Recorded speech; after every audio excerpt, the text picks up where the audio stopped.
The power of one. I'm Jessica Denson, and you're watching a special live episode of Lights On.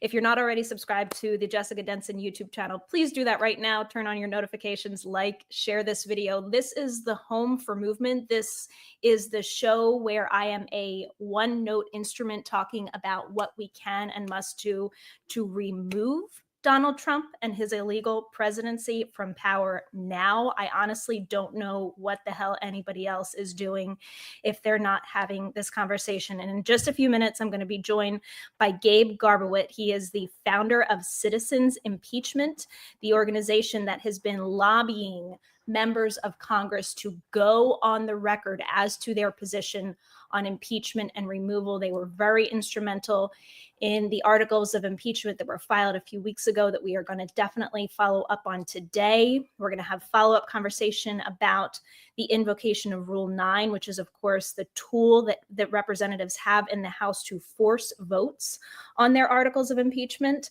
A lot of updates from the congresspeople that have been on this show, including Representative Tanadar and Representative Al Green, the only two members of Congress who have filed articles of impeachment yet against Donald J. Trump.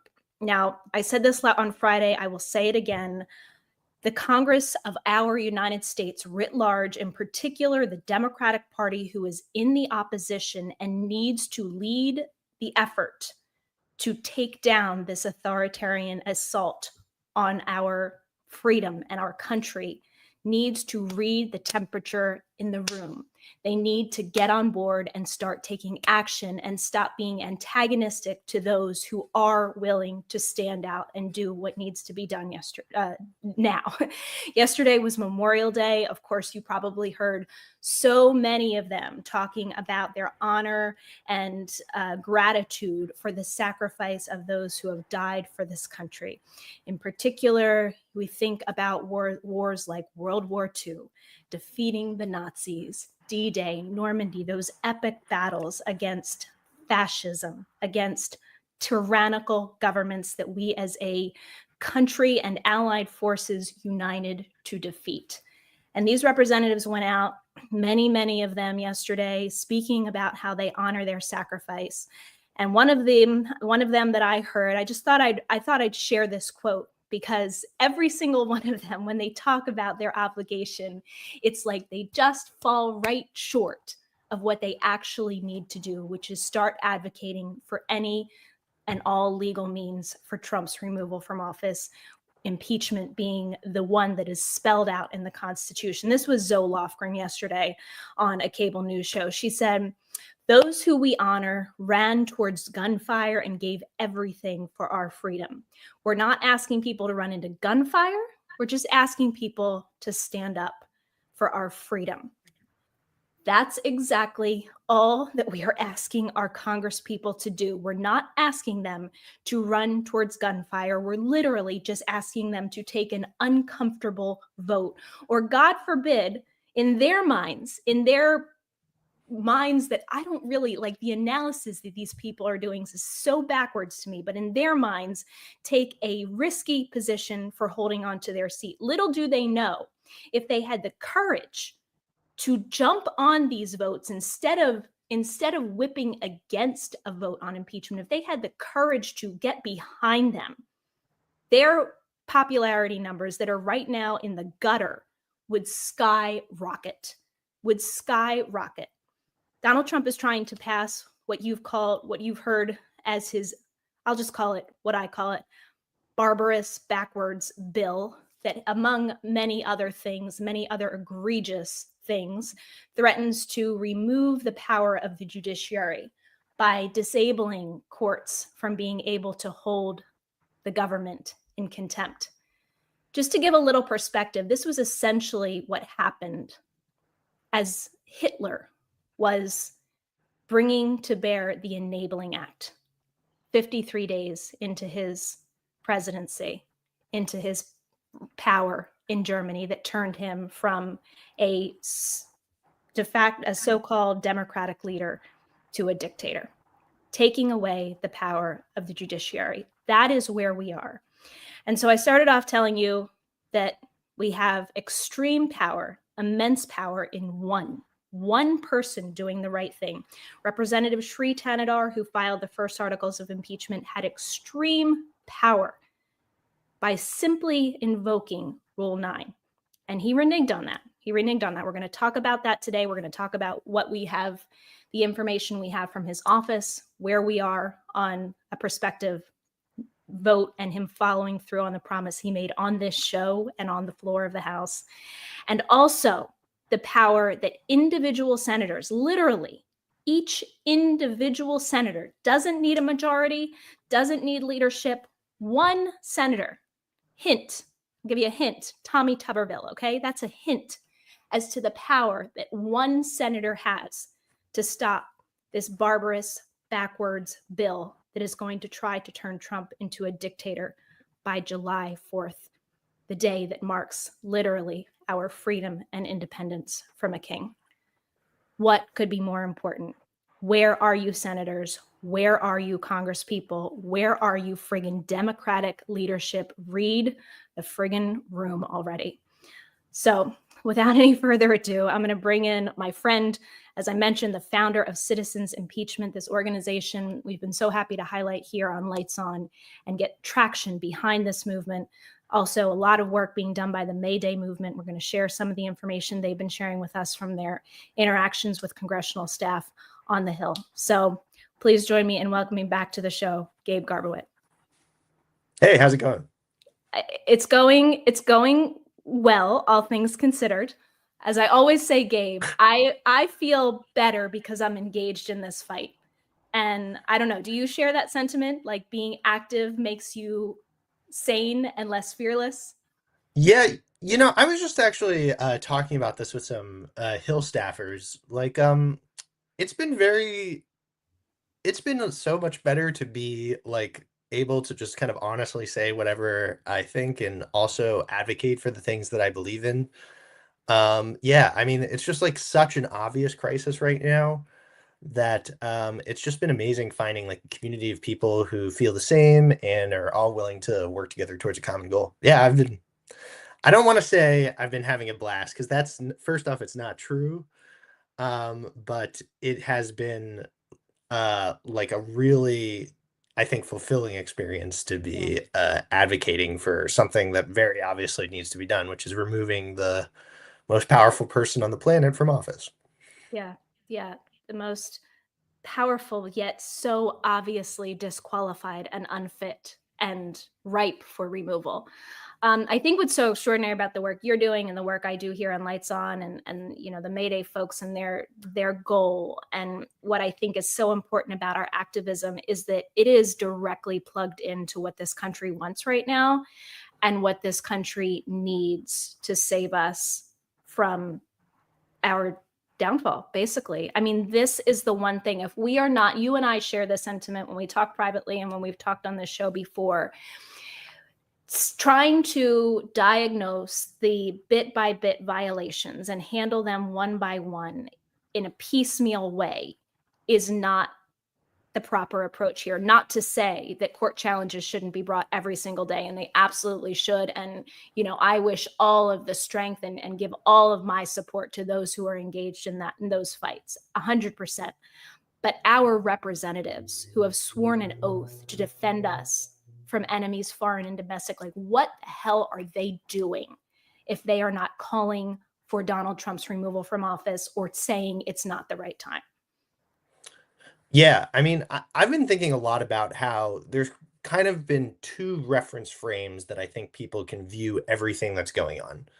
One is like the basic belief that like Trump is a fixed object that can never be dealt with in any serious way. And if you believe that, I'm not really sure why you would think such a thing or want that to be your way of viewing things. But if you believe that, then everything is just like triaging and triaging. It's yes, thank you.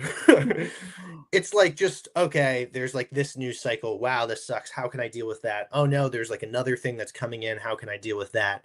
And it's just going to like constantly be overloaded, overworked, like just trying to manage how to push back just enough so that each thing is like maybe like a few percentage points worse than it should be. Yeah. The other reference frame is like oh, well, I should be pushing to remove him from office, something that all of our members of Congress can do at any time if they feel so inclined to do so. And once you are in that reference frame, then it becomes more sensible. Like, how do you view each thing? It's like, yes, I should push back on this individual thing because every individual thing matters, but I need to do so with the end goal of trying to remove this man from office. And it's just so much more clarifying once you have that reference frame. It gives an obvious goal. It also goes from like the best we can do is manage decline to no, we can actually like remove him, have justice done, and actually bring our country forward in a positive direction, acknowledging all the damage that has already been done, but still moving us closer to the light. Yeah, absolutely. I mean, it's just that, Gabe. It's changing the mindset, changing, like raising the bar, changing the level of expectations. And that's what's so infuriating about the so-called leaders. You know, I've been saying this for years, like leaders are supposed to lead thought, right? They're supposed to frame the narrative and lead the masses. And instead, these people capitulate in advance. You know, they snatch victory from the jaws of defeat. Or did I get that phrase mixed up? You know what I'm saying. Defeat from the jaws of victory. There Yeah. we go. They totally, you know, just give in advance. It's the definition of obeying in advance to me, what these people are doing by saying, you know, now's not the time, we don't have the votes. They have the power to completely change the narrative and the whole country. And you and I have talked about this, and with others as well, especially the protest movement, if it could start messaging impeachment and removal as a direct demand, a concrete demand, it would completely shift the paradigm as to what the media is forced to cover, what our representatives are forced to react to. It can completely shift what's normalized and what's expected of them in this moment. Yeah, 100%. Regarding like the protest movements, I've been very fascinated watching sort of their development over these like past few months. Hands off was of course the thing that I remember the most. And what's amazing is you can see the messaging filtering into the members of Congress. I mean, the Democratic leader Hakeem Jeffries, he frequently brings up the words hands off in his messaging because he has to, because like this is what everybody's demanding. All of his members went to protests about hands off. But the thing about it is he uses it in all sorts of weird circumstances that don't really have anything to do with anything because it's not really a hard ask. Right. They're going to do a No Kings protest, and I've been following the language on the website, which initially was just saying like no kings because he can't have a military parade while he's cutting Medicaid, which like you know, for me brought up the question, well, if he wasn't cutting Medicaid, is he allowed to have a military parade for himself? Right. But the point is like it's not, it's getting closer, but it's not a hard ask. And what I expect will happen after the No Kings protests is we will have a lot more members of Congress start saying the word no kings and, you know, saying things about tyranny, which isn't bad, but they will again do it in a way that is not connected to any particular action. And if you call for exactly what you want, which is removing him from office, they will have to start like the process because that is literally what people are yelling at them. And if they want the support of all those people marching in the streets, they'll have to say something specific. So I think it's been a big problem how non-aggressive the protest movements have been so far.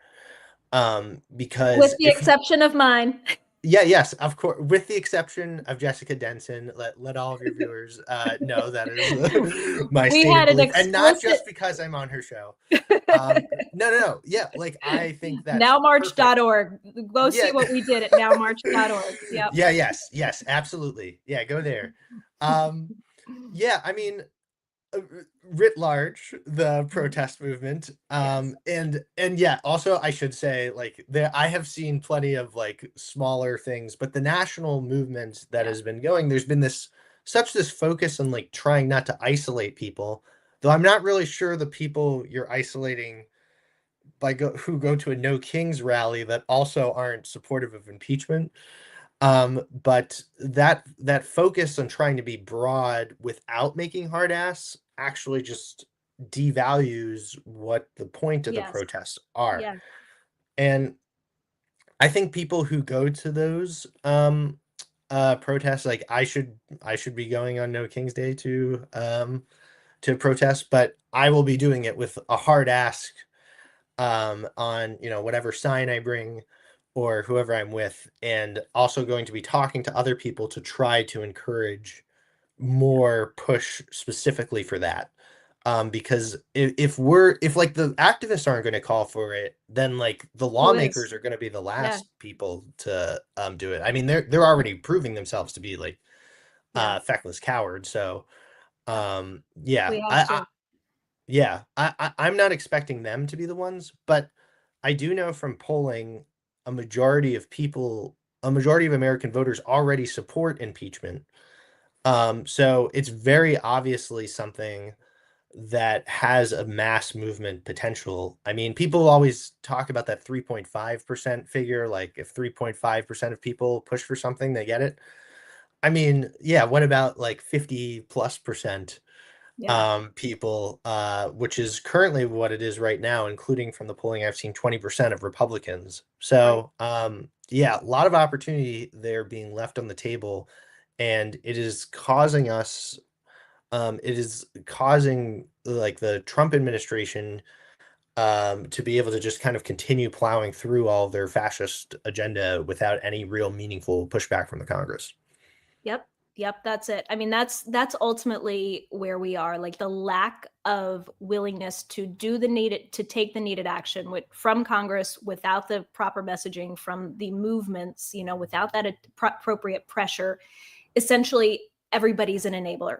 It is not just Trump and his fascist illegal administration, but the others that could be doing something and are not doing what's needed. They are enabling right now.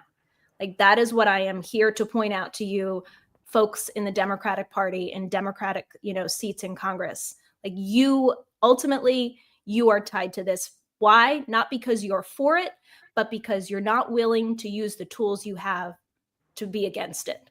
You say you're against it, but your actions don't match your words. They don't match your campaign speeches, which frankly, Gabe, makes me so sick that all they can do right now is campaign for an election that may not even happen in, 2026, and that they are not putting it all on the line right now. I want to, bring our viewers kind of up to speed. To anybody who's joining us new today, who doesn't know the background of just the coverage that we've been doing here on Lights On impeachment.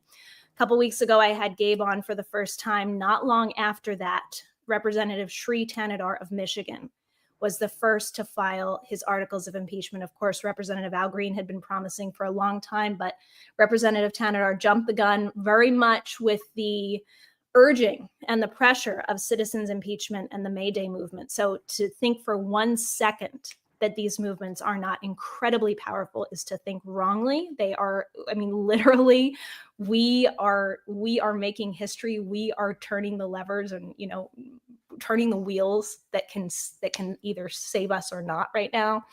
And so Lights On essentially broke the news. It was shocking to me. Other people were not covering it. We essentially broke the news of those articles of impeachment being filed. On the show, Gabe was here. Our friends from the May Day movement were here. And not long after that, Representative Tanadar came on Lights On and promised to invoke Rule 9. Now, Rule 9 is something Gabe and I will be talking about today. It's a rule that allows any member of Congress to force a vote on matters of privilege to the House, among which are impeachment. And once they invoke Rule 9, a vote has to happen within 2 legislative days. And so Representative Tanadar came on this show, promised to invoke Rule 9, said, I will not be asking for anyone's permission. He said, it is the right thing to do. It is what my constituents want, and I'm going to do it within days. Fast forward, a couple days later, he did it on the floor of the House, invoked Rule 9. We were all so excited, so happy. I will tell you now, This man was getting ridiculed. He was getting ridiculed for his looks. He was getting bullied. He was getting threats. He was getting all of the things that we know come with standing up to Donald Trump. But he had such incredible support from this movement. And as Gabe said, 52% of the country, 20% of Republicans are for this. Millions and millions in this country are for what this one Indian immigrant who represents a district in Michigan was doing on his own. Mm-hmm. And so he invoked Rule 9 on the House of the floor. And then in the next 24 to 30 to 40 hours, he was shamefully bullied out of following through with demanding that vote from his colleagues by Democratic leadership, by many people that you know and expect to be leaders of the Constitution. Those individuals across the political spectrum, I would say, from progressive to moderate to, all across the spectrum of the Democratic Party, bullied him out of holding them to account. Okay? I don't know what kind of arguments they made to him. I've heard the ones that have been publicly shared with us, which is that they were going to help him form a coalition and, do studies and all these other things. But ultimately, maybe it's just because they were withdrawing support from him and putting him in fear of losing his seat. And really, really just putting unthinkable pressure on him to take the pressure off of themselves. Shameful, shameful construct. So that is where we left it with Representative Tanadar. I'm going to give you in a minute. I'm going to let Gabe chime in because I know he's itching to chime in on this. But we are going to follow up with the latest in just a minute on the information I have from Representative Tanadar's office. Since then, Representative Al Green has filed his own article of impeachment. He also came on Lights On exclusively first after he filed that and to talk about that. And he promised to invoke Rule 9. And he didn't give us a timeline. He would not give us a timeline. I have some reason to believe I have a sense of how soon that will or will not happen, which I'm also going to share with you in just a minute. But that's where we are. That's where we are. We've got 2 lone congressmen who have done what more than half of this country wants to do, and the majority of Democrats in Congress whipping against their efforts. So before I give you any more updates, Gabe, please let me take a breath. Oh, yeah, of course. Well, I mean, that's a pretty accurate description of what happened. I think on our end, I think I even messaged you maybe like a few hours before he actually withdrew, saying like, I'm a little worried that he's going to withdraw. Because I have never actually seen a pressure campaign on an individual member. Like, it was the hardest I've seen the Democrats work in their entire time Trump has been in office. That it was so remarkable what they were doing, because I could see I knew when he introduced the articles, I could tell leadership was against it because they basically leaked it to the press. And all that information is like really valuable for us to know. I mean, so much of like what we were doing by trying to force Rule 9 is like, let's start this conversation, right? Let's find out who really is on our side and who isn't. Because it's very difficult to justify like a vote against moving articles of impeachment. But what happened, so once Shri Thanadar invoked Rule 9 on the floor, there were a few incredible things that I watched happen. One is in the process of invoking Rule 9, which is also an obstruction tactic as well, which is part of the reason why you do such a thing. He actually stopped. Great thing to be doing right now, Democrats. Yeah, just add to the like things that you're already doing, right? It literally, there was a Republican that interrupted him in the middle of him invoking it because it took him an hour to read all of his articles on the House floor. Yeah. And they were like, I'm confused. Why can't I talk right now? Like, I want to talk. And the speaker, the presiding speaker, had to be like, I'm sorry, he invoked Rule 9. He's allowed to say whatever he wants. Yeah. And the guy had to shut up and wait. Normally those speeches are only 1 minute long that they're allowed to do on the House floor. But afterwards, I started reading the articles and tracking them very closely. And immediately, like, you could see leadership was furious. There was immediately something that started leaking. Literally in the headline, it's like calling him a dumbass, calling him all sorts of very Idiotic. foul, Yeah. yeah, Yeah. idiotic, right? Nadler called him idiotic. Yeah. Yeah. Yeah. And then when it was clear that they were going to invoke the vote the next day, um, like, there was a caucus meeting, and everybody like started applauding when Nadler and Pelosi, who spent a ton of time trying to stop impeachment at all costs, including notably right after Trump stormed the Capitol, where she was against impeachment after the insurrection and is the reason why it stalled for an additional week and even longer in the Senate. Um, she also made a statement about it. And then I started seeing like the leaks and people going on TV. Like, I think Representative Brandon Boyle was on TV being like, this is stupid. I hate this. And then there were leaks that are like, he needs to be careful because he's going to lose any support that he has for running as an incumbent.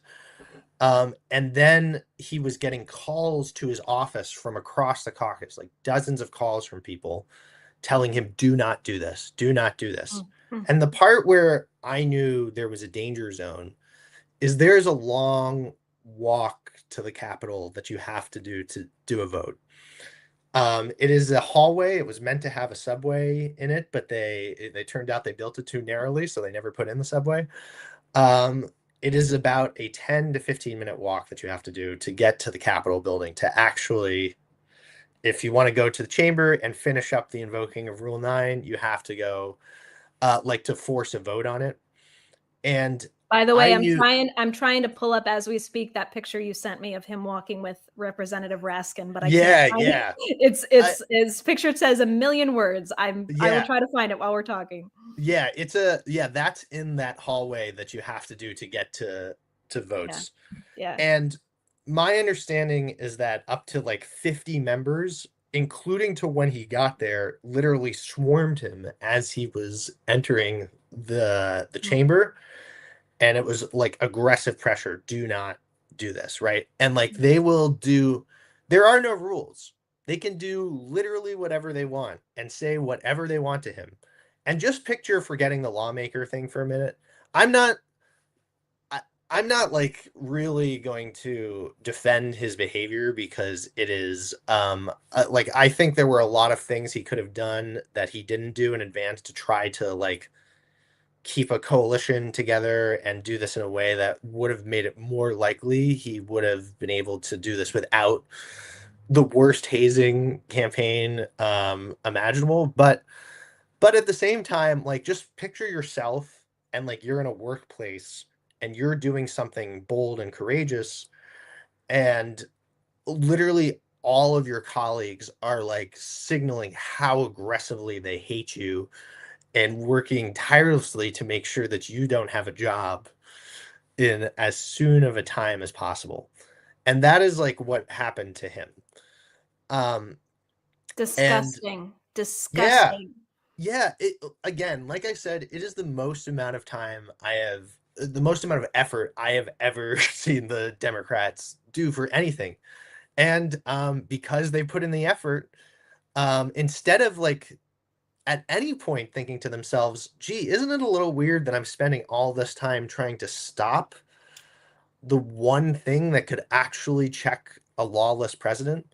Um, One other thing I'll say is even I've been a little surprised at how the White House seems very worried about impeachment.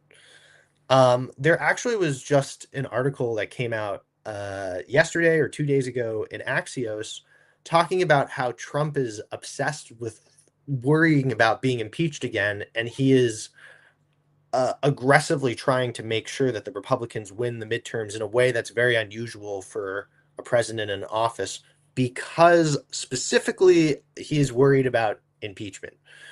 Now he doesn't. Now the thing he's getting wrong, I doubt he would even say as much if he was worried that Republicans were in fear of breaking. But Yeah. like, he doesn't need to worry all the way up to the midterm. Like it can happen before the midterms very easily. Yes. But yeah, it is, out of all the things I have ever seen the Trump White House leak, it is pretty much the only thing I've ever seen leak where they seem actively scared of what Democrats are doing. And it's almost funny to me that they are, because right now the Democrats are doing everything possible to shut this down. Um, I will just give a little plug about citizens impeachment here, just because what the work we're doing right now is we are working on recruiting people from across the country. We already have volunteers in every congressional district in the country, but we are working on building out those organizations so that in every congressional district, there will be an aggressive pressure campaign on members of Congress specifically to support impeachment, and make it so that like these excuses, which I know are really like have not really caught on much beyond the DC press. In fact, most Americans are like totally at odds with Congress right now on this. Um, we are recruiting basically the citizens who we already know support impeachment to go, and just giving them sort of resources to directly advocate for members of Congress to do it, and make it so that um, basically thinking about like what happened with Sri Thanadar to the by those members of Congress, the same thing should happen to those members of Congress with their own citizens, where they need to be told in very clear terms, you need to be supporting impeachment, and you need to stop wasting all of your time trying to stop efforts to meaningfully check this president. Yeah, 100%. Trying to decide what to go on to next. Either we can do the update on the intel that I have on the progress for Rule 9, or we can go to what those people can be doing about, like in the Senate with this brutal, barbarous bill. Why don't we not tease the news anymore, and I will give our viewers the update on the latest that I know. So Sure. I will actually just read directly from an email that I got from Sri Thanadar's chief of staff today. When I reached out just to see if there were any updates. Essentially, he, as I explained earlier, promised to follow through. He did promise to follow through, said he was going to try to get some coalition help and get some support was offered to him from Democratic leadership. But anyway, they thanked me for reaching out today. I also invited him on the show. He apparently did not have time in his schedule, but this is what they said to me. They said, for now, we're still discussing our next steps and how we're going to move forward. So, of course, that does not say a lot. I'm going to be really, really transparent here. Like, I'm towing a line very openly with all of you and with Shree's office and with the representative himself. Listen, he made a promise on this show.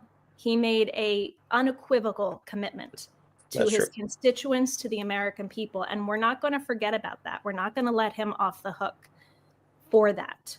That said, the onus is really on Democratic leadership, and that unfathomable, disgusting middle school bullying-like scenario that this courageous man was subjected to when he tried to act on behalf of the people.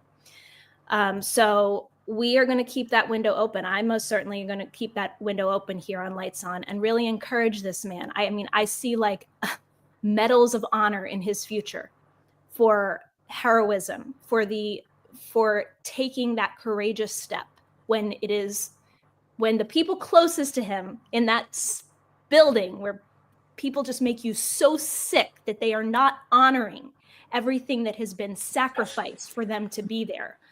When he is not listening to their pressure, but he is just silencing it all and having this like epic kind of movie moment in his own mind and in his own life and with his soul, and understands what an opportunity he has and how much congratulations and praise and support is behind him. And so we're going to do that. We're going to keep pressuring him to follow through on that promise. And if he doesn't, then he is just, came on the show and gave a bald-faced lie. But I'm going to give him I'm going to give him the opportunity to make good on that promise and to invoke Rule 9, as he said he would, and put people on the record as they should be. We really, I kind of basically got some similar feedback from others that have been speaking to his office as far as not having a definitive answer, not really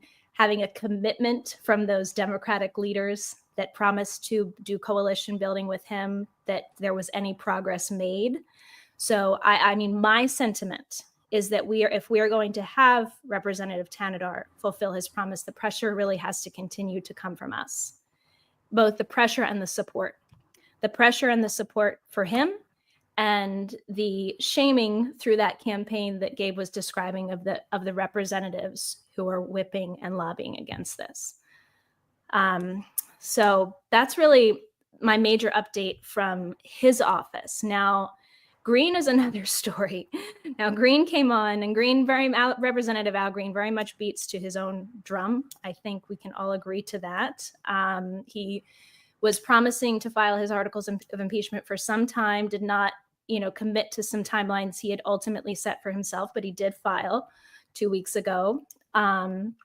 And we asked him for a commitment to when he would invoke Rule 9 on this show. He wouldn't give us an exact timeline. Now, he said, I'll tell you the couple of things he said. He said he wanted to give people time to read the article, which is only 9 pages. So I assume everybody by now has had time to read the article. And the consensus, I think, is that he is trying to build a coalition so that he does not have the kind of episode that Representative Tanadar did. That said, and I'm not okay with this at all, I'll just put that out there, but that said, the sense that I am getting is that he is not going to invoke Rule 9 before the August recess. And yeah. Yikes. Yeah. And I know some suggestions were made to his office that in that scenario, which I think is a way late scenario, a suggestion was made to his office to invoke it right before the recess so that people could go home, hear from their constituents, and then be forced to vote on it as soon as they come back. But what are we in? Not even in June yet. All of June, all of July, all of August, 3 months more of this tyranny and rampant destruction of our freedom without putting people on the record and getting this ball rolling. I don't know. It's a scary timeline for me, Gabe. What do you think? Did we lose Gabe? Yeah. Oh, I think I'm here. Oh, good. Yeah. Yeah, that's not ideal. Here's what I would have to say to these things. Yeah, I agree with everything you're saying. The one thing that I think could possibly help these folks a little bit, and something that I will likely communicate to Thanadar's office, is like, you can get co-sponsors. Al Green in his speeches has actively said he's not seeking co-sponsors. And I don't really understand the logic for that. I get that this is like actively not a pleasant thing for them to do alone. If that's really the concern, though, you can find people to come together with you, and it's important to have those discussions. I don't really, there's no logic to invoking something after the August recess or anything like that. I would like, that doesn't really quite check out to me. So it sounds like there must be some other motivation there that I'm not really aware of.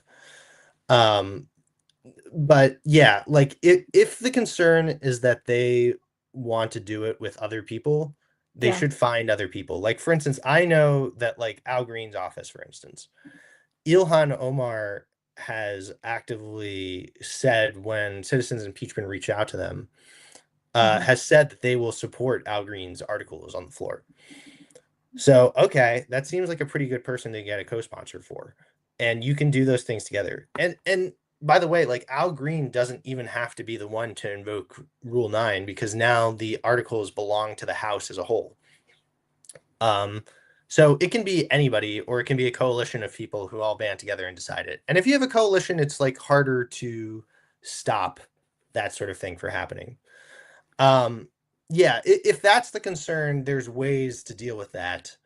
Um, I I think there should. Anyway, this is why I'm looking forward to. In case people don't know, I'm currently in Australia. This is why I'm looking forward to going back to the United States a little bit, Yeah. to be able to have a little more detailed dialogue with some of these offices about what's going on here, because I get, uh, I'm not like really, um, for me, and I think for everybody who is a citizen watching, right? Like this all probably also sounds so ridiculous. It's like there's a massive constitutional crisis happening right now, and everybody's worried about getting like, potentially like made fun of by their colleagues for a day or so because they're trying to talk about impeachment. Seems a little goofy to me. But um all the same, like I think what we can do on our end is first off make super clear to members that no, we are not okay with their positions on this, and like basically all of them played a role in stopping Shreve from introducing. I believe like AOC was talking to him, Jamie Raskin's office was talking to him. Like this is just like totally an unacceptable um point of view to be holding. Yeah. But yeah, I think these offices, if they are having problems doing it alone, I do not think it is true that they need to actually do this alone. They can work with allies. What happened with Representative Thanadar's office? This is um it's considered inside the weeds, but I don't really think it is. Is initially what happened when he introduced, which I think was a pretty big problem, is that he got co-sponsors on his resolution, which was great, and they all withdrew, all three of them, except Al Green. The reason they did such a thing is almost certainly because they got aggressive pressure from leadership. But yeah, they had all agreed in advance. You can't like fake a co-sponsor. So it was a very unusual thing that occurred. Um, but that in no way, none of the people actually who co-sponsored the articles were ones that had already indicated to us that they support impeachment. Yeah. So they still can get co-sponsors for these things. They really don't have to stand alone on this. And um, I'll certainly be talking to these offices about that. And I would like be advising them to like actually start looking for co-sponsors and people who are willing to stand with them. Because I don't actually believe that there is truly nobody in Congress willing to do this. It just doesn't pass the smell test for me. Yeah, Um, some of the other intel that I got today is that the pressure from leadership is extremely intense right now. Extremely intense, and that oh my leadership God. is controlling the caucus. They are controlling the caucus. If there were ever a time to be disruptive, to freaking stand out, now is the time. Now is the time. You have no loyalty. You didn't take an oath to the Democratic Party. You most certainly didn't take an oath to Donald Trump or this insanity. You took an oath to the United States Constitution. And now is a time to start being disruptive, not worrying about getting reelected, not worrying about anything but what you and your soul and your heart were doing to save the destruction of American democracy in 2025. That's all that you have to consider right now. Here's the funny thing, Jessica, right? It's like not worrying about getting reelected. I mean, they can worry about that and take a position that's far more popular than the Democratic Party is writ large. Yeah. Um, yeah, they could, like I say, if that's really their motivation, sure, worry about it all you want, because yeah, like it's a very obviously immensely popular position to take. Yeah. One of the things that I found funny when I first started Citizens Impeachment, because we've done no fundraising or anything so far, and people initially were like, "Oh, if you start pushing for impeachment, people think you're a grifter," and the whole thing cracked me up because like what is implicit in that, beyond the fact I'm not asking for money, so I don't really know where the grift comes in. Yeah. Um, what I find funny about that is like the admission, like, oh, this is literally so popular that people will give you money to to push for this. Yeah. Like it's a popular position. Like it doesn't Yes. even. It's not. I was even kind of struck because I know there's basically been no polling on this other than the polling that says a majority of Americans want him impeached. And the reason there's probably been no polling on it from the internal Democratic caucus is because they know that if they did polling, it would be very bad for them.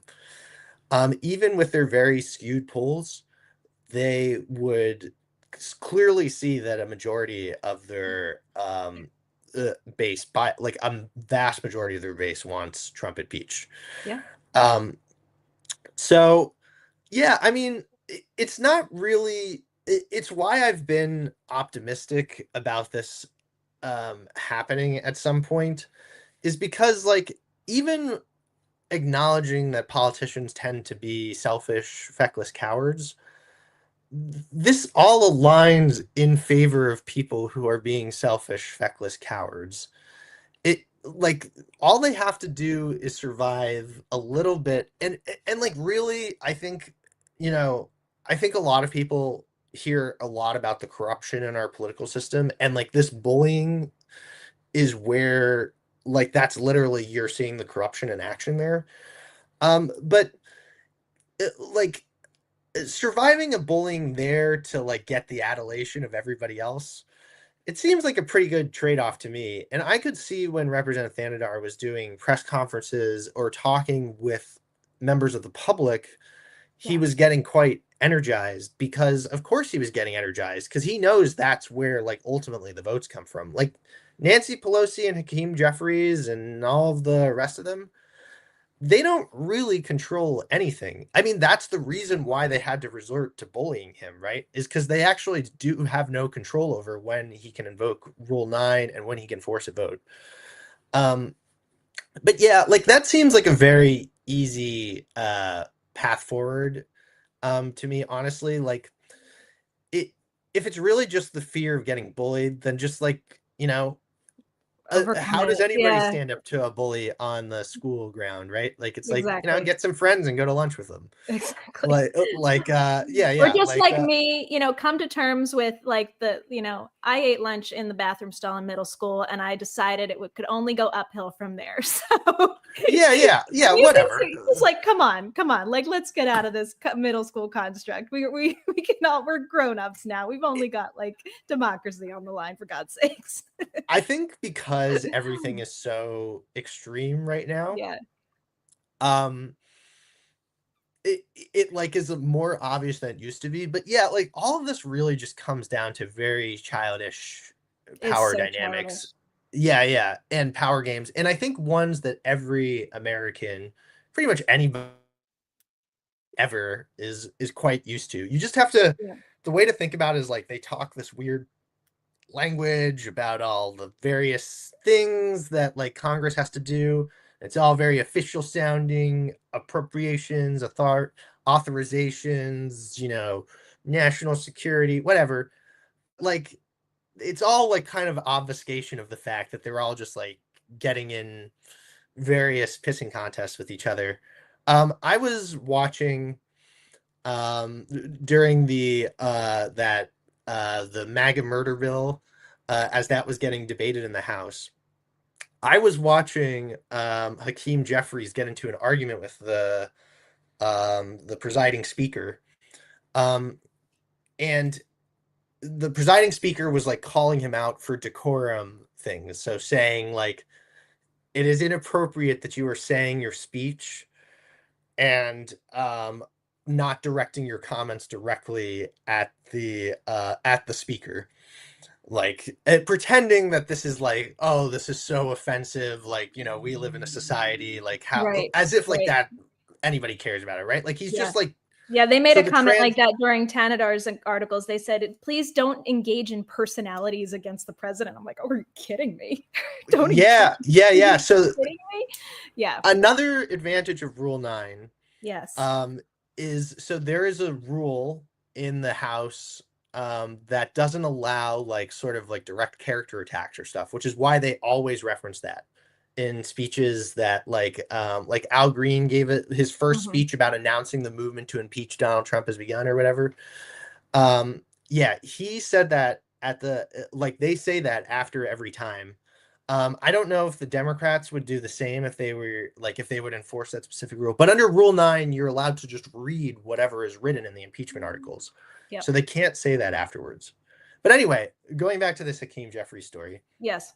So okay, so they were like you know, yelling at him about or politely telling him that he was out of order, and he said, and it got like a bunch of um like, you know, fire emojis or whatever on social media, even though I'm just like looking at this, I'm like, this is so stupid.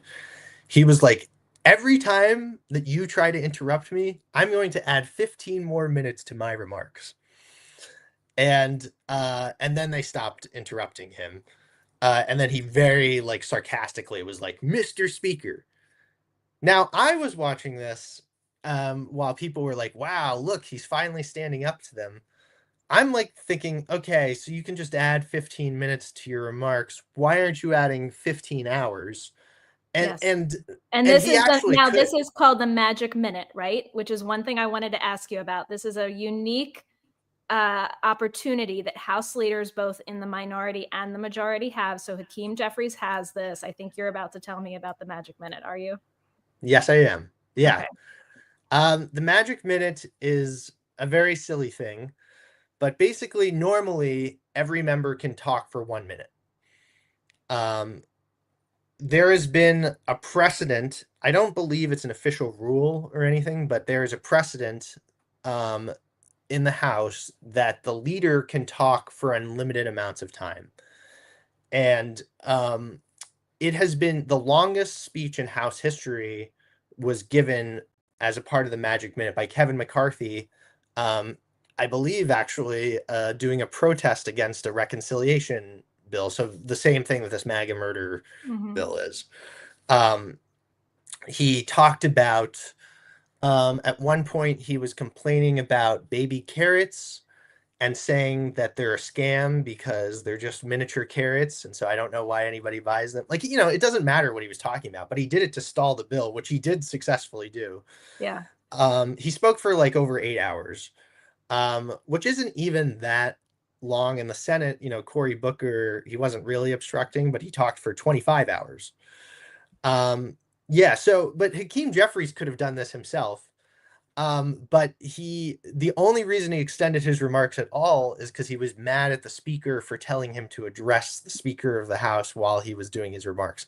Like, this is like, I don't know. This is, it's just like so not on the level. Like, this is such a ridiculous way that lives are being affected. Like, there are a ton of people, including people in my family, who are massively affected by what the Republicans are pushing through right now. Yeah. And yeah, like the way that they will decide when to obstruct and when to not obstruct, just being decided based on like vague insults and like passive aggressive behavior, Yeah. it's so not gelling with the moment. Yeah. But yeah, the way I have always thought of dealing with politicians when we're pushing for this is I don't think that people should have like um I don't think people should have very like rosy-eyed views of politicians, even if like they're personally of good character. There are just so many stupid incentives and there's so much peer pressure. It's like going to the worst school ever. um just with like the worst people, um that they are going to get very distortive incentives. But the ultimate incentive and one that still carries a big impact for them is the fact that if their constituents get mad at them, they can't really deal with that too easily. And it can cost them their elections. And they are very worried about their elections. I know I like some, it's funny because like I see people in some quarters say like, oh, they clearly don't care about getting reelected that much. But that's Because they're, literally all they care about. Yeah. Like I get it because people think that because it's like their behavior is so not It's electable, not, right? yeah, it's not, well, it's not like I mean, like I've been saying, they're not reading the room. They're not with the Yeah. temperature of the country at all. They are so ridiculously disconnected. But I want to like wrap this up for everybody, but I definitely want to get to what I promised in the title and what you have unique insight into because you were a Senate staffer. Gabe, if you guys don't know, was a staffer in Tina Smith's office, senator for Minnesota. And he is very familiar with the opportunities for obstruction that these senators have. Now, I saw over the weekend somebody post in a 5051 chat suggesting that you call Congress and tell them to invoke the Byrd rule because there's a number of egregious aspects of this barbarous backwards bill. Gabe's calling it the MAGA murder bill, which I like too, that are not budgetary items, that are non-legislative items that apparently if the Byrd rule is invoked, they go to the parliamentarian. If there are not, if the parliamentarian rolls on their side, they have to overcome a 60 vote threshold instead of the simple majority. And I brought that up to Gabe, and Gabe is like, why are we not using just the larger obstruction measures? And what Gabe has talked to me about before, every single one of you should know is an opportunity and tool available to every single senator, minority or majority. Just look at what Tommy Tuberville did for months and months and months with holding up the promotion of flag officers in the military over our government funding reproductive health care for women, okay? Every single member has the tool to obstruct, including on this barbarous backwards MAGA murder bill, by objecting to unanimous consent. Explain this, Gabe. Yeah. So the Byrd rule, well, I'll talk about unanimous consent first. So basically the way it works, the whole Senate runs on unanimous consent and has for a very, very long time. We were tracking before I founded Citizens Impeachment, me and Kira Havens, the co-founder of Citizens Impeachment, were actually tracking how many times the Senate gave unanimous consent. And that literally means it's like the rules are super complicated. And if you just say, and the way they try to get around them is they ask for unanimous consent to sort of temporarily bypass them to do something that would be too complicated with the rules. We track the number of times that unanimous consent had been given in the Senate since Trump had been sworn into office. And this goes up to maybe like April and then we stopped tracking. It was over 500 times. And each one of these objections, some of them are like 30 hours worth of objections that all you have to do is just say, I object to unanimous consent. And it would take 30 hours for the Senate to deal with those things. It is so immensely powerful. And the reason why they've never changed these rules is because there's just like not the votes to change it. Going back to Tommy Tuberville, not the brightest tool in the shed. Yeah, not the brightest tool in the shed for sure. However, what I found hilarious about what happened with Tommy Tuberville is that he sort of just stumbled on, oh, I can just object to this stuff and it can cause problems.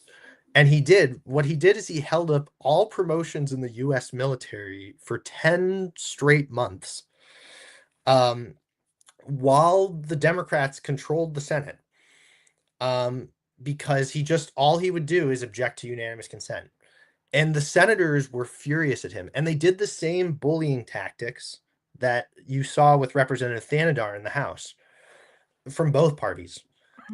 What they would do is they would go to the floor multiple times. They would demand ask for unanimous consent, and then Tommy Tuberville would be in his little Senate seat in the back. And he would just be like, Mr. President, reserving the right to object, and I object. And you could see the smug grin on his face, and you could see how all the senators were, it's largely theatrical, but they were genuinely annoyed at him. They would like act really angry, and then they would like rant about, oh, Tommy Tuberville, or, sorry, my dear colleague from the state of Alabama, is not, this is unprecedented. This is awful. I'm so upset about this, blah, blah, blah, blah, blah. But what they couldn't do is they couldn't stop him from doing it. Yep. Yeah. And he then 10 months later, I don't know exactly what he was given in exchange. Like the whole thing didn't really make sense because he didn't have any clear end goal. He kind of wanted to end wokeness in the military or something. But it was all performative. It's so shameful. And that's the yes. thing. Like, I mean, just look at, I mean, there's a fringe sector of our country that was cheering him on. Okay. Just Yes. imagine, like, take that smug grim, Rep. Tanador, or by the way, like any member of Congress, right? Because let's circle back to Rule 9 for a minute. Am I correct in saying that any member of the House could invoke Rule 9 on Representative Tanador or Representative Green's articles of impeachment? Yeah, absolutely. Anyone. It doesn't even have to be them. Like, call your congressman now. Let me put the number for Congress. I've been like flashing this on the screen today because they're on a break this week, but I want you to get on those phones, leave them voicemails, hit them hard when they come back next week from this Memorial Day break. Call them incessantly in the House. Demand that they get on the side of impeachment. Demand that they stand up against leadership who's trying to bully them against it. Call your senators. Ask them why they are giving unanimous consent to this MAGA murder bill or anything else that this administration is trying to push through. Tell them to use their weapons of mass obstruction, like the smug, lunatic Tommy Tuberville did for a crazy reason. Actually use it to save our democracy now. Tell them to do this. The number's on your screen, 202-224-3121. Fill up those phone lines. Understand the amount of power that you hold and how like at the end of the day, feeble these people are and susceptible to influence. Use your influence on them. Yes. Yeah, 100% do that. Yeah, like that stuff matters. It is really important for them. Now, it doesn't solve everything, the phone calls, but it is first off, it is a huge step that most people do not take. And you would be surprised at how few calls offices get about this sort of thing. And they very much pay attention to these calls because it's like the closest that they get to a real-time information about kind of the pulse of what they think their constituents care about. Like there's like some saying, I don't really know where it comes from, but it's talked about a lot in Congress, is like one email is the equivalent to like 50 voters and one call is the equivalent to 100 voters. Yeah, like they have exceptions that they've created for themselves, but it is important that they know that people are paying attention to these sorts of things and are not happy with where they're going. One thing that I think happens a lot, and part of the job of leadership, like Democratic leadership, who is terrible and like really does move along this bullying process. Though the thing about it is, as in the Senate, how many votes, like what formal powers of the floor does Schumer have on the Senate floor? 0. He's just another senator. And in the House, the minority leader, Hakeem Jeffries, he barely has any power anyway. But like these people, they all get one vote. That's what a legislature is. Yep. In the presidency, it's like there's one man or woman or whoever who has the power to decide everything unilaterally to some extent. But Congress is not meant to be like that at all. It's supposed to be a collaborative body. And it used to actually be a lot more collaborative. But these people don't like leadership. Part of their job is they sort of take the incoming fire and they allow things to get blamed on themselves instead of the members who all elected the leaders. it's really important to keep that in mind, because part of the reason why leadership was so obsessive about stopping Representative Thanadar from invoking Rule 9, and I'm sure are heavily pressuring Representative Green right now, is because for them, it shows that they've lost control. It's bad for them because it's like, yes, it's yes, a yes, vote. yes. It's At a the end of vote. the day, this is what all this does. It exposes them. Like, it Yeah. looks like they're bullying these individual members, but at the end of the day, it exposes their weakness. Like, I was talking to our friends at Mayday, and I've talked to you about this, a clip from Fox and Friends, or The Five, or whatever. There's one of their stupid couch shows with all the women in their legs on Fox News. But they were doing this bullying segment on Sri Tanadar, and they were, really making fun of him.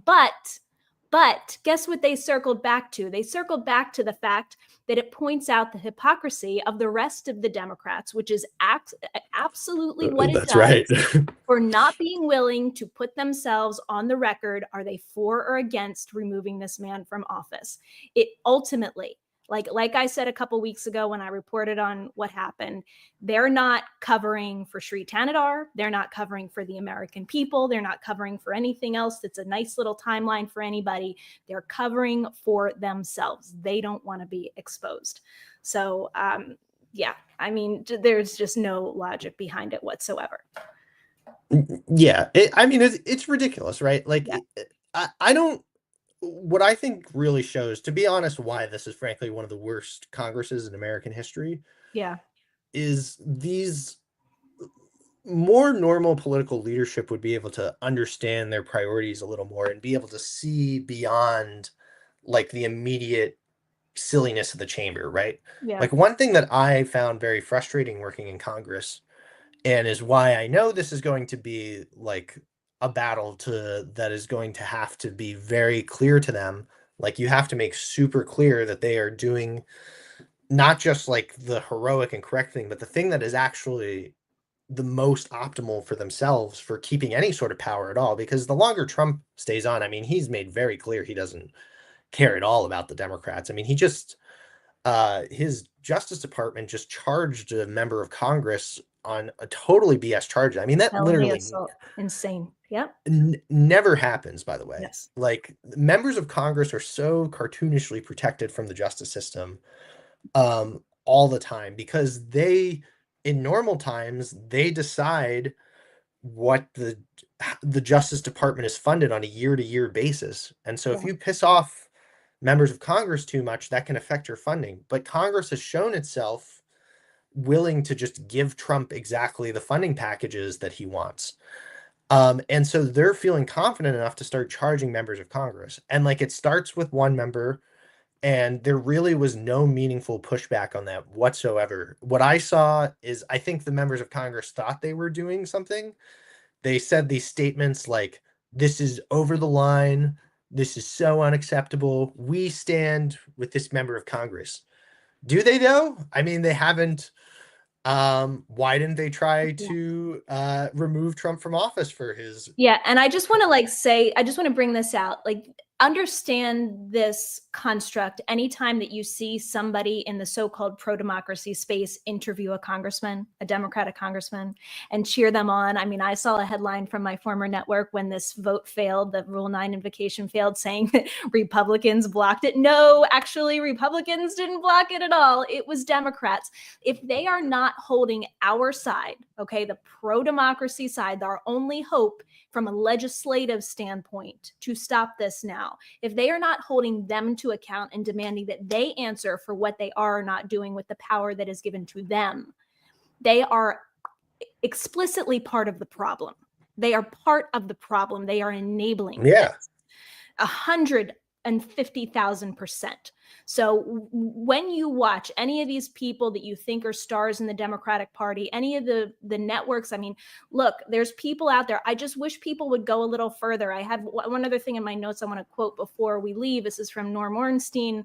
I love the guy. He said yesterday on MSNBC, we're dealing with a hostile takeover of the government. We are dealing with a hostile takeover of the government. The natural extension, I would hope, for every one of these pundit scholars, pro-democracy organizations, advocacy groups, protest movements, you name it, is to say, We are dealing with a hostile takeover of our government, and we need to remove these illegal people from power now.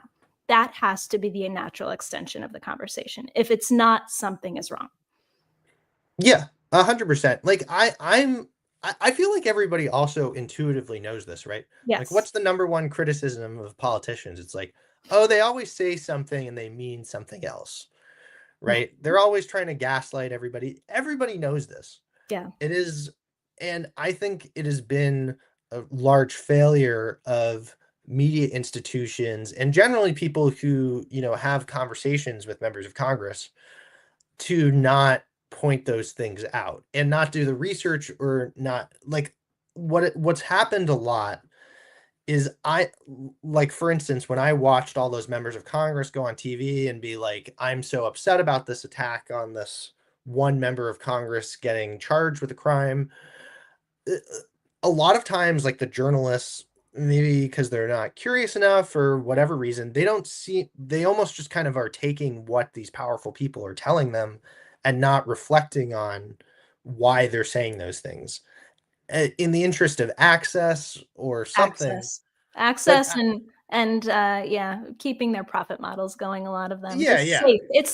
It's safe for them. It's it's profitable. funny It's safe. because Yeah. from my perspective, it's so unsafe. Yeah. Because At the in end of the normal day, it times, is. I Yeah. totally agree it is safe, Yeah.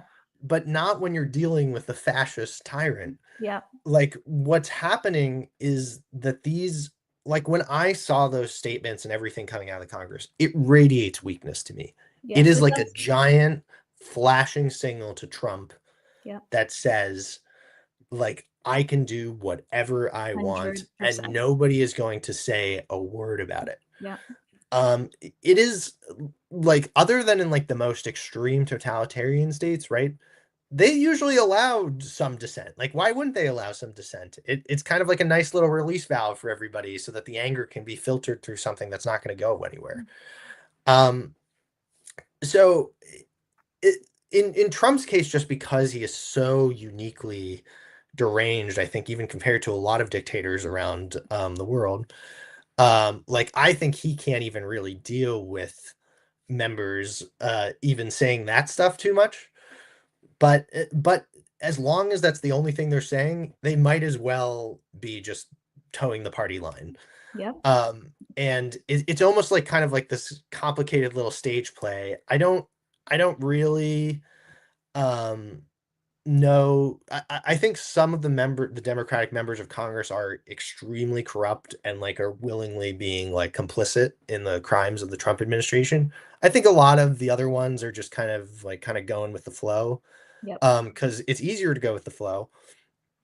But it is such an untenable situation. And I don't think like anybody, one thing I try to remind people on the Hill a lot, because I still talk with people on the Hill sometimes, they're staffers in a variety of offices that I just connected with. Because I used to run the digital directors chat in the Senate. I just like know people in different offices. And I hear them sometimes, like they'll say things like, "Oh, well, it's like an open debate whether like Trump actually believes in like political violence or is just kind of cosplaying it." And I'm like, "Yeah, you do remember he tried to like murder your Violently boss." overthrown the government. Yeah, Yeah, yeah, exactly. like that was Exactly. not that long ago. Yeah. And he pardoned all the people involved in that too.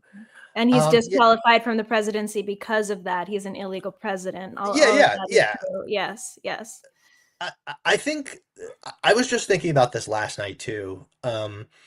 One of the things from being in the inside that I remember, because I felt I had a pretty distorted view of like things on the inside too. Because again, like I really, I certainly pride myself on some of the kind of more rebellious things I did inside the system, but when you are just surrounded constantly by people who have such an instinct to do nothing, like you get these justifications in your head and these things that are just totally insane, right? Like believing, which I think a lot of them sort of like tell themselves, even if they don't really believe it, or things like that, right? Like, oh, he's not really that bad.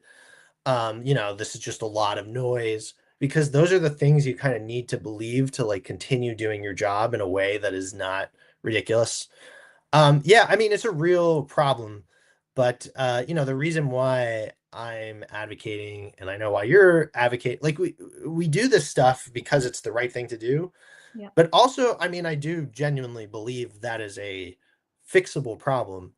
It is just a really, really, really frustrating problem. But what I think the best way to work it is to think about like who these people are Yeah. and not, like really get in your head a sense of like, thinking about like how a lot of their behavior is behavior that you can recognize. It's not just because they're from this like weird strata of society doesn't mean that they're People. like, Yeah. yeah, they're not human.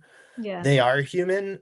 They might be like a little unusual humans because not everybody decides I'm going to run for office. But all the same, they are still people, and you have to think about like kind of what are the systems that they're in that are causing to do this. But one thing I think everybody can firmly take out of their heads is the idea that they're doing something that is like secretly logical and makes sense to even their own interests, but like we can't understand because we're just on the outside. I No. No. really I guarantee strongly, you're probably smarter than your member of Congress. Just a guess. yeah, Just a like guess. I've been really, one thing I've because I used to do communications and I used to do digital communication specifically. Yeah. I also did like some traditional stuff too, but Yeah. so I often had to read like all the constituent comments and stuff about what was going on, and a lot of them I think I rejected at the time when I was working in the Senate too, because it's just yeah, it's just a lot. Um but I will say, like, I feel like people like their emotional instincts are often quite like shockingly accurate. Like they really, really understand on a get level who people are, but sometimes they don't know the exact procedural things that um are like the exact solution. In this case, it's pretty obvious though, with just impeach the guy. Yes, yes. Your gut reaction is right. That's why over 50% of this country is on board for what you're advocating for. And I'll remind everybody, citizensimpeachment.com, go there, support the efforts. I know that this movement, your movement, Gabe, with Kira and everybody, all the volunteers that have grown to join your organization, has just grown exponentially, even just since we first met. and since I'm glad to have platformed you so much, because I really think the work you're doing is so, so, so important. It is what this country wants and what this country needs. So thank you so much for joining me today on Lights On. And we are not going to let this go. We're going to continue to apply the pressure points. Like I said, call your members of Congress, in the House, pressure them on impeachment. In the Senate, pressure them to use the objection to unanimous consent to stop this MAGA murder bill. They have tools. They are just not using them. Let them know the lights are on for you now, so you can turn the lights on for them. We're not operating in the dark. We have the resources and the tools to stop this, and it's damn well time that we start using them. So thank you so much, Gabe. And I just wanted to leave everybody, Gabe, I don't know if you've seen this or not, but Scott Pelley, the legendary reporter from 60 Minutes, gave a commencement speech at Wake Forest University that really hits the nail on the head, in particular on the subject of dissent that you were mentioning just a minute ago. And I want to leave everybody today with that clip. Before I do, if you haven't yet, please subscribe to the Jessica Denson YouTube channel. You can support me and my work at thejessicadenson.com and thejessicadenson.com/donate. Thank you all for joining me tonight and Gabe on this special episode of Lights On. Here's Scott Pelley for you. This morning, our sacred rule of law is under attack. Journalism is under attack. Universities are under attack. Freedom of speech is under attack. And insidious fear is reaching through our schools, our businesses, our homes, and into our private thoughts. The fear to speak in America. All right, everybody. So don't you be fearful. Now's the time to stand out, shine brighter than ever before. Let your light shine, my friends. I'll see you again soon.